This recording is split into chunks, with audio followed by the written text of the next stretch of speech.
Alright, welcome back to the channel, guys. I have to start off by apologizing. I did the bearings on the front of my Brute already. Uh, it was more of a hassle than I thought it would be, so I decided not to do a video on it. But now that I know exactly what I'm getting myself into, I'll do a video on the back bearings. I haven't done them yet. And the principle's the same on the front and the back of getting the bearings out. The only difference is you have a knuckle back here that on the rear that just takes 2 bolts to take the knuckle off, and then of course the 27 millimeter axle nut you take off, and you take that off. Here you got 4 different things to take off. Let me show you. The brake caliper, you gotta take the brake caliper off. The upper and lower ball joints, you have to separate them. You have to take the tie rod ends loose, and like I said, that's a 27 millimeter for the axle nut. That's 17 millimeter a piece for both the upper and lower ball joints on mine, and also on mine a 17 millimeter tie rod end, which my bike actually has a little bit beefier tie rods because I keep breaking them, so I had to go for the beefier one. Actually, I had to drill out the hole on the knuckle itself a little bit bigger to put the more aggressive tie rod ends in there. But if you haven't noticed, here's this bike. It's a little bit shorter. We're going to put the radiator back in its original spot. We're going to run it like it is. We're going to take the snorkels off, put the stock back on it, and just run it like a stock Brute for right now. Go through some light stuff and all that. It runs fine, just needs to be put back together. But we'll go over here to mine. It's a little bit taller. It actually makes those 29.5 Outlaws look a little small. I might be sizing up here soon, so stay tuned for that. But it gave me it's a 2-inch bracket lift, if you can see it right here. It's a 2-inch bracket lift. It's not the prettiest thing in the world, but it works. But there you go, good view of it. But yeah, it gave me about 3.5 inches. So I mean, I got a lot more clearance than I had. And I also put the relocate kit on here. We're gonna be painting the bracket. It's gonna be some purple, some not. Well, I haven't figured out the color scheme yet, but we're gonna be painting it. There's too much black on this bike. We're also gonna be painting the spokes. Well, I'm gonna repaint the wheels. I rubbed up against a couple of things, but gonna paint the spokes the same purple, and the outer's just gonna stay black, I think. And I was gonna paint the foot pegs, but they're just gonna get wore down again. I don't know if I want to do that. Now I am thinking about painting the surrounding for my cluster purple too. It's just the front and rear racks being purple, and that's it. And I got this little mountain thing down here purple, and I kind of like the way that looks. But it's just not enough purple, I don't think. So I might do the outer cover right there. Might do it purple with the Kawasaki black. You know, I haven't quite figured out all I'm going to do to it. But we are putting a winch on this thing. I got to have one because with the lift it's going to make me want to go through a lot more dicey stuff, a little bit deeper stuff, and yeah, it's going to need a winch.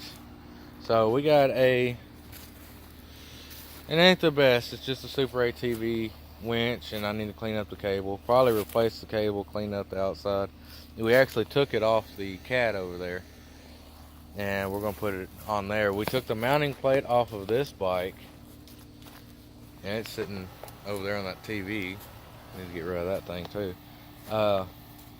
And I tried to put it in there yesterday, but the U-bolts were too small and the holes were too small. So instead of trying to drill new holes in there, I'm thinking about, because this thing is messed up anyways, I'm thinking about just taking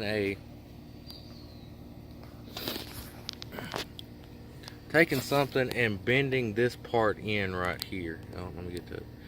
Bending this part in a little bit right here, and same on the other side, just to get that U-bolts in there.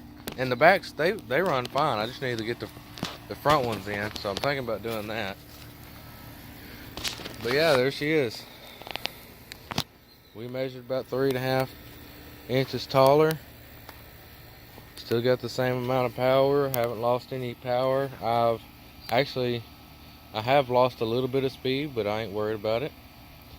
It still has plenty of wheel spin for what I'm doing. So,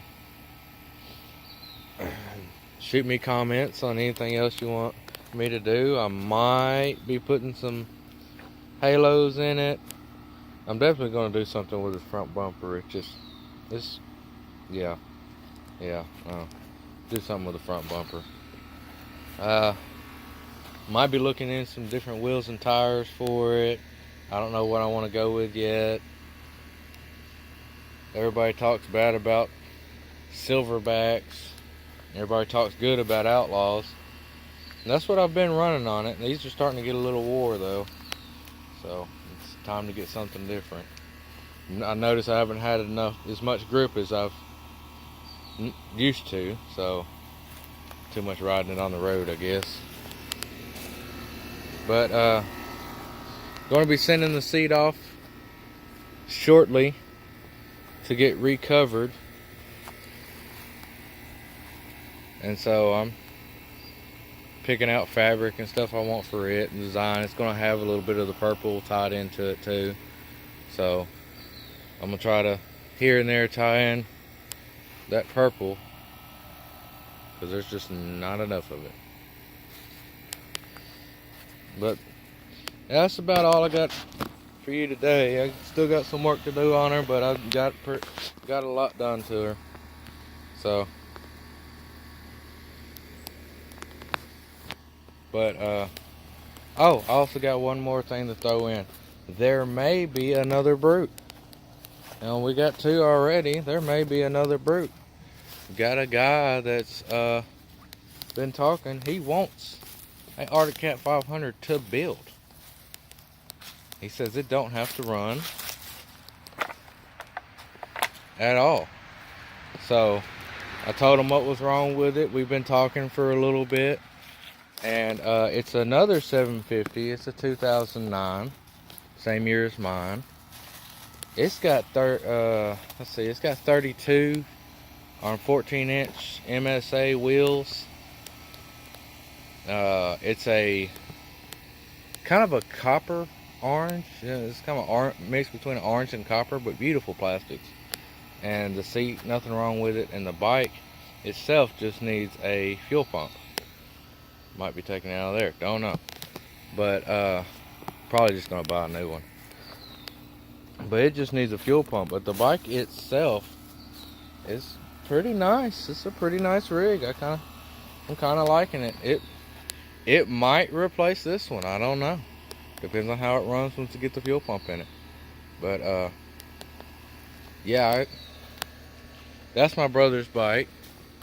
And if we trade for the other bike, because it's not actually a 750, it's actually like an 840. It's got a big 4 kit on it. So he might be getting this one or that one to replace his. He hasn't decided between the two, because he knows with this one right here, it's got a lot less miles on it. It's had a lot less wear and tear on it, actually. Because I haven't really driven it hard. Because when I had it, it was in limp mode. So, we'll see. Don't know. Really. I mean, it needs a little work. It needs a little love, a little plastic love, you know. It'll be a good bike. It is a good bike, actually. As soon as I don't have a battery in it or anything. As soon as I get a battery in it and get everything tightened up and buttoned up, we'll get some videos of this thing running around, a couple of donuts and stuff. Might get it stuck in a hole or two. We don't know yet. But alright, I'm gonna leave y'all to it. Please subscribe.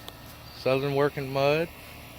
If you want to see this bike or possibly the new bike getting in some stuff that, well, let's just put it that way, this way it should not be in. Alright. Y'all have a great day.